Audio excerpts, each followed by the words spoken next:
आप सबको मेरा प्यार भरा नमस्कार। तो आज लाई हूँ पुरुषों के लिए और वो भी पत्नी और माँ के बीच का रिश्ता।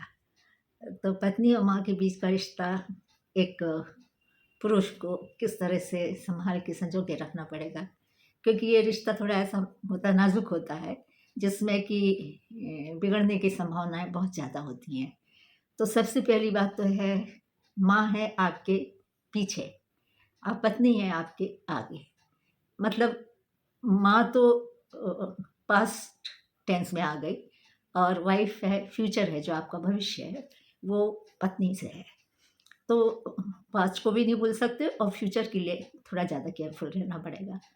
तो ये बात आप अपनी माँ को और अपनी पत्नी को अच्छे से समझा दें कि माँ को समझा दें कि रिश्ते को इतना मत तानना कि टूट जाए, कि आप अपनी तरफ खींचो, वाइफ़ से कहो कि तुम अपनी तरफ खींचो, तो मैं बीच में टूट जाऊँगा।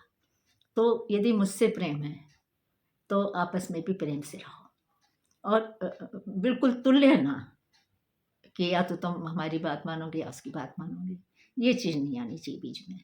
दोनों का सामंजस्य बना के रखना एक बड़ी ज़िम्मेवारी होती है और पुरुष की बहुत बड़ी ज़िम्मेवारी होती है कि माँ में और पत्नी के बीच में सुलह बनी रहे, प्रेम बना रहे। तो उसके लिए कुछ बातें हैं जो बहुत ज़रूरी हैं करना और बताना, उन लोगों को समझाना। जैसे आप कहीं बाहर जा रहे हैं, तो आपको आपकी पत्नी, आपके बच्चे को जाना है, पेरेंट्स को नहीं जाना है मान लो, तो आपका बच्चा यदि छोटा है तो आप कोई मेड ले लीजिए संग में ले जाने के लिए। ये नहीं कि माँ-बाप को सौंप दें बच्चे को कि तुम देखोगे और हम लोग होके आते हैं, ऐसा नहीं। ये गलत हो जाएगा उनके साथ। उनका अपना रूटीन जो होगा, वो अपना अपने हिसाब से करें, उनकी व्यवस्था बन जाए, वो अपना करें। आप अपने जब आना आपको, आप अपना आइए, अपना हिसाब से अपना गेट खोलिए, उनको डिस्टर्बेंस नहीं होना चाहिए और आप अपने सो जाइए आके। जैसे कभी-कभी सिर्फ़ पेरेंट्स को ले जाइए घुमाने, माँ या माँ है, माँ को अकेले ले जाइए घुमाने, कि आज सिर्फ़ माँ और हम जाएँगे घूमने। तो उसमें भी उनको किसी को बुरा नहीं मानने की ज़रूरत है। उनको अलग से ले जाइए अकेले, उनको जो खाना है वो खिलाइए, उनको जो खरीदना हो खरीद लें, फिर घुमा-फिरा के पार्क जाना है, फ़िल्म देखना है, कुछ करके सिर्फ़ उन्हीं के साथ समय स्पेंड करिए। महीने में नहीं, 2 महीने में 1 बार ऐसा किया जा सकता है। उनको पर्याप्त इम्पोर्टेंस मिलनी चाहिए। हो सकता है उन्हें अपने मन की कोई चीज़ खरीदनी, कुछ है, अकेले नहीं जा पा रही हैं, तो आप जाइए उनको लेके। या अपनी वाइफ़ से कहिए तुम लेके जाओ, पर वाइफ़ उतना कर पाएगी कि नहीं कर पाएगी, आपका ज़्यादा महत्व हो जाता है कि ज़िम्मेवारी भी होती है कि आप जिस तरह से पत्नी को शॉपिंग कराना, घुमाना-फिराना ये सब है, तो पत्नी को कई बार ले जाना पड़ेगा। माँ को भी, पेरेंट्स को एक आध बार अपना ले जाके घुमाइए फिराइए, उनको भी फ़ील हो कि आज हम ही हैं चीफ़, जो भी हैं, हम ही हैं। अक्सर क्या होता है कि बच्चे के को लेके माँ में और पत्नी के बीच में अनबन सी हो जाती है। तो माँ को अच्छे से समझा दीजिए, अलग से समझा दीजिए कि आपने अपना बच्चा पाल लिया है, अपनी ज़िम्मेवारियाँ पूरी कर ली हैं, अब उसका बच्चा है, वो जैसे पाले पालने दीजिए। और पत्नी को समझा दीजिए कि बच्चे को कभी भी ऐसा ना हो कि अपने दादा-दादी का या नाना-नानी का अनादर करे, उनका रिस्पेक्ट करे। और यदि रिस्पेक्ट नहीं करता है तो आप उसको सज़ा भी दे सकते हैं, उसको डाँट भी सकते हैं बच्चे को। तो बच्चे को ये ज़रूर समझा के रखिए कि उनका बहुत सम्मान करना है, उनकी बात माननी है, यदि वो बुलाते हैं तो तुरंत दौड़ के जाना है, उनको नेग्लेक्ट नहीं करें। नहीं तो उन लोगों के मन में क्या शंका आ जाती है कि बहू ने सिखाया होगा, इसीलिए बच्चा नहीं आ रहा है, या बच्चा तो हम देख ही नहीं पाते हैं, ये हमको छूने ही नहीं देती, ऐसा ना हो। ये फीलिंग में भी पेरेंट्स को दुःख होता है। तो वो गलत तो कभी नहीं करेंगे बच्चे के साथ, वो तो बहुत ही बच्चे के ऊपर जान छिड़कने वाले हैं। पर पालन-पोषण में और कुछ करना है, तो वो पत्नी का हक होता है, वही करेगी अपने बच्चे का। माँ-बाप को उसमें दखल देने की ज़रूरत नहीं है। तो ये वाली बात उन्हें अच्छे से जाननी चाहिए कि हमें कितना करना है और कितना हमें नहीं करना है। और उस चीज़ से फिर कभी कोई इस तरह का कि ये अशिष्ट है बच्चा, या इसने ये नहीं सिखाया, उसको वो नहीं सिखाया, ये चीज़ नहीं उत्पन्न होगी। जैसे तीसरी बात आती है घर के खर्च की। तो आप तनख़्वाह लाते हैं, कुछ लाते हैं, अपनी पत्नी के हाथ में सौंपे कि माँ अब तुमने खूब खर्च कर खूब परेशान हो ली, बहुत परेशानी से सब खर्च चलाया, अब इसके ऊपर ज़िम्मेवारी सौंपते हैं, अब ये करेगी।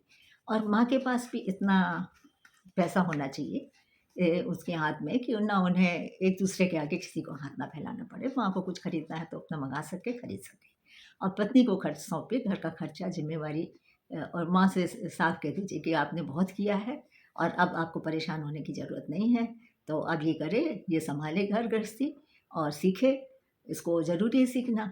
तो बात को इस तरह से कहेंगे ना तो माँ को बुरा नहीं लगेगा और वाइफ़ को भी घर खर्च करने का एक एक्सपीरियंस होगा, उसके मन में उमंग जो होती होंगी करने की, वो सब वो कर सकेगी। तो ये बहुत ज़रूरी है और पैसा दोनों के पास होना चाहिए। इतना हो कि माँ को बहू के आगे हाथ ना फैलाना पड़े और बहू को सास के आगे हाथ ना फैलाना पड़े। दोनों अपने मन से, अपने हिसाब से खर्च कर सकें। और जैसे कभी-कभी ऐसा होता है कि जैसे कई बार ऐसा होता है कि बेटियाँ अपनी माँ को अपनी भाभी के खिलाफ करने की कोशिश करती हैं। फ़ोन करेंगी, ऊट-पटांग की बातें करेंगी कि ऐसा नहीं किया माँ, फिर तुमने ऐसा नहीं करा, उसने ये नहीं किया, अभी तक आपने ये नहीं किया। तो ये चीज़ पे माँ डिटरमिन्ड हो जाए कि नहीं हम जो वो कर रही है वो अच्छा कर रही है। ऐसा करने के लिए आपको माँ को पूरी छूट देनी पड़ेगी। या तो उनके लिए एक मेड रख दीजिए और उनका किचन का थोड़ी-सी व्यवस्था अलग रहे, जिससे कि वो अपना जब मन में जो आता है बना के खा सकें या उनके लिए उनको कुछ खाने की इच्छा है तो मेड बना के खिला दे।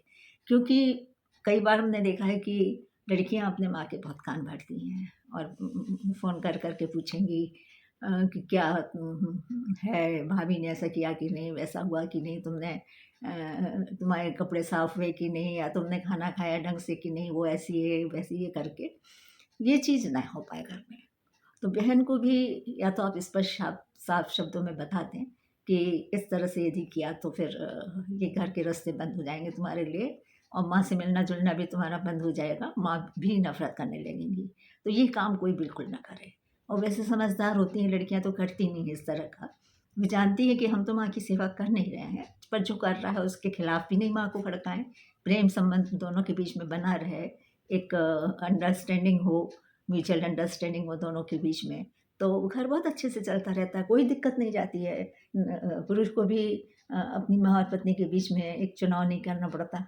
जैसे हमारे देखा एक सज्जन बहुत समझदार थे, तो उनकी कई बहनें थीं, उनकी नौकरी लगी, वो कमाने लगे, तो उन्होंने अपनी माँ से साफ कहा कि अभी जो अपनी बेटियों की शादी-वादी करना है, कर डालो। क्योंकि हमारी शादी के पीछे पड़ी, हमारी शादी हो जाएगी तो मैं फिर और चीज़ों में ध्यान नहीं दूँगा, मैं फिर अपनी पत्नी का ही ख्याल रखूँगा और उसी के लिए यानी मेरी सब चीज़ उसी के लिए होगी। फिर ये शिकायत नहीं करना कि तुम बहनों की तरफ ध्यान नहीं दे रहे हो या ये कर रहे हो। तो अभी से हम कह दे रहे हैं कि हमारी शादी करोगी तो मैं पूरी तरह से पत्नी का ही हो जाऊँगा, फिर मैं घर की और चीज़ों में नहीं कर पाऊँगी इतना। तो ये बहुत अच्छी सलाह थी उनकी और उन्होंने 2-1 बहनों की शादी भी की, उसके बाद अपनी शादी की। और कोई ऐसा इंतज़ाम रखे कि माँ को घर से बाहर निकलने की, घूमने-फिरने की अ, उनकी फ्रेंड सर्किल बन जाए। वो अपनी सहेलियों को अलग से बुला के अपने उनके संग अपना खाना-पीना या जो करना वो कर सकें और पार्क जाएँ घूमने और इस तरह की एक्टिविटीज़ में बिज़ी रहेंगी। तो बिज़ी रहेंगी तो उनको और सारी चीज़ें नहीं दिखेंगी कि क्या हो रहा है, कैसा हो रहा है। तो बिज़ी रहना उनका भी ज़रूरी है। तो वो चाहे उनको कोई क्लब जॉइन करा दें या कोई पार्क में फ्रेंड्स उनकी हैं, तो उनको फ्रेंड्स के यहाँ छुड़ाएँ कभी वो और उनकी फ्रेंड्स वगैरह उनके घर आ जाएँ और उनके साथ वो लोग मिलें-जुलें आपस में, किटी वगैरह करते हैं, सब करें। तो व्यस्त रहेंगी तो वो नहीं परेशान करेंगी किसी को। तो एक ऐसी व्यवस्था भी डेवलप की जा सकती है कि जिसमें वो व्यस्त रहें और अपना मनोरंजन करती रहें तो वो किसी के यानी घरेलू मामलों में हस्तक्षेप नहीं करेंगी, तो उनका अपना एक अलग से जीवन होगा, तो वो ज़्यादा बेहतर जी पाएँगी और आप यानी पति-पत्नी भी अपना अच्छे से अपना जीवन जी पाएँगे।